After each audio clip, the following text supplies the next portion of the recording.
Voilà, batebele bazalaka o non posonange simba asute ba produit non simba ezo sangelo te ba produit na bineza mabe ba produit na bineza malamu te na sombe ba produit qualité bien te mafuto e indi singa mafuto e salinga bien te. Voilà. Mais le problème est kanini. Le problème est que ozwaka soin ya corps na ote. C'est ça le plus grand problème. À partir de là, kotsa routine na kati ya routine soin na yo. Gommage. Gommage du corps. De l'autre, rien que gommage du corps. Ceux qui m'balent le bosso to yambi, en tout cas, soyez les bienvenus. Na Coloris Club 84, beta kama solo et talibongo cosmétique, colata, suki, entretien. En tout cas, il y a un modèle sur là, bas conseil pèse à la vente, n'oubliez pas. Tout est capable de produit. En tout cas, merci Nabino. Nandenge wo yambi biso sur les lots et pas nabi.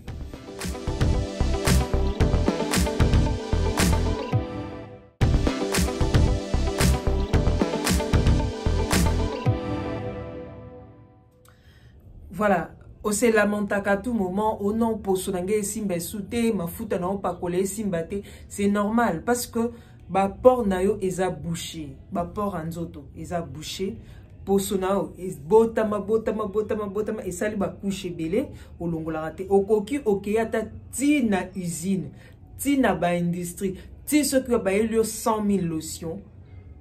Ata ba gamme non est cher et ça est l'eau parce que ba couche et boto déjà belé na poso et boucha ba port nyonso ba madusu nyonso to zanwa ya nzoto et kangama moyen ma fouté les kay susu et zate nzoto et limbi. Alors comment faire pour na au permettre à ce que nzoto na et fongwama. Alors il faut recourir na gommage corporel, gommage wa nzoto ba produit za belé hein.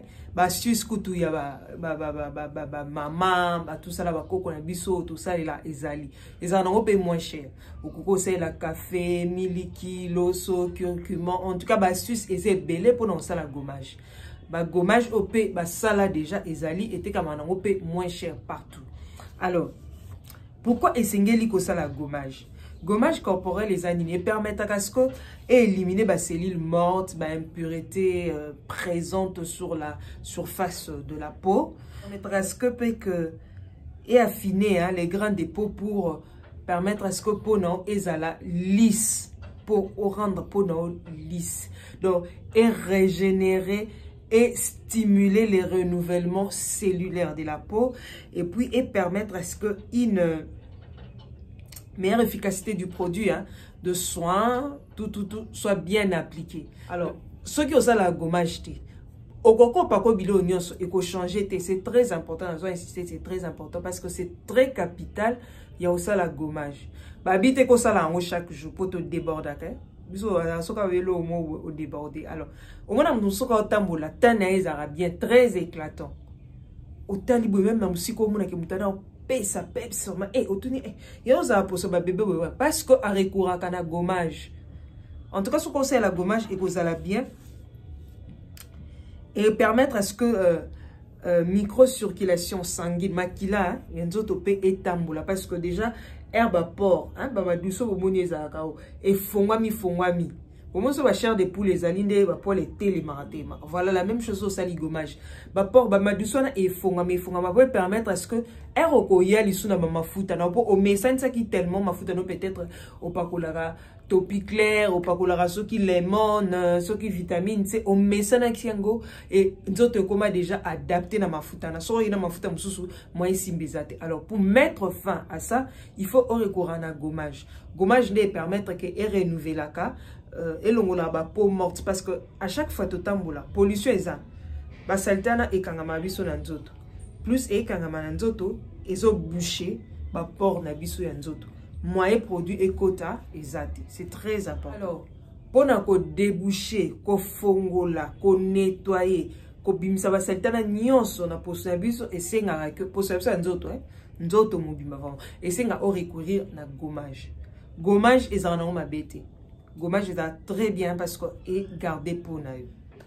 Voilà, gommage est bien parce que éco déloger ba impureté, ba imperfection, salité nyonso, éco déboucher ba port nyonso ekangamaki. Donc e fongolango et aloko mutmona bota misika pour ayamba lisusu ba soin ya sika na kati ya nzoto. C'est vraiment très important. Alors, dès nous conseille la gommage, habitez conseille la gommage chaque jour.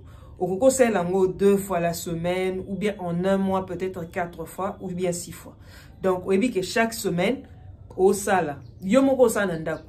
Bien sûr, au coco qui est dans salon, hein, boebi na ba salon, ba maison, ba nini so ba sala, ezana ngope au coco sala, mais ça dépend à moyen non. Yomo pe nanda coco c'est la gommage non, c'est très important juste pour na et fongo la ba port et permettre que ba produit na ekota. Au moins un changement et permettre à ce que ba produit ait na ya sika. Et ça la sika, et ça la même produit bandor celle. Au moins vraiment que pour son nom est changé. Pour son nom et c'est sokwami ezoze la kaka traitement à sika. Ils ont demandé to be la kaka. Un bandit traitement, changement, on a yomo peno ressentir changement na posonant, c'est toujours très important. Une fois ou 2 fois. Et puis, il faut que gommage et longina anzoto, ce n'est pas la même chose, c'est très différent. Parce que ouais longi et c'est nga ke ba graine et ça très fine, hein? Très fine vraiment ba graine. Par contre, nanzoto ba graine wana faut ezala makasi. Ezala peu visible. Bo mo nango quoi. Hein? Par rapport à oyo ya elongi. Alors, dans ndeto sala gommage na elongi, ndebe photo sala na nzoto. C'est très important pour permettre que ba produit na yo ekota et sokola. Voilà, en tout cas, merci Nabino. Bobo santé, bo s'abonner, bo partager, bo liker, bo tinda pe mituna. Ba réponse toko tinda. N'oubliez pas de vous abonner. Aujourd'hui, tout soutien. Bye.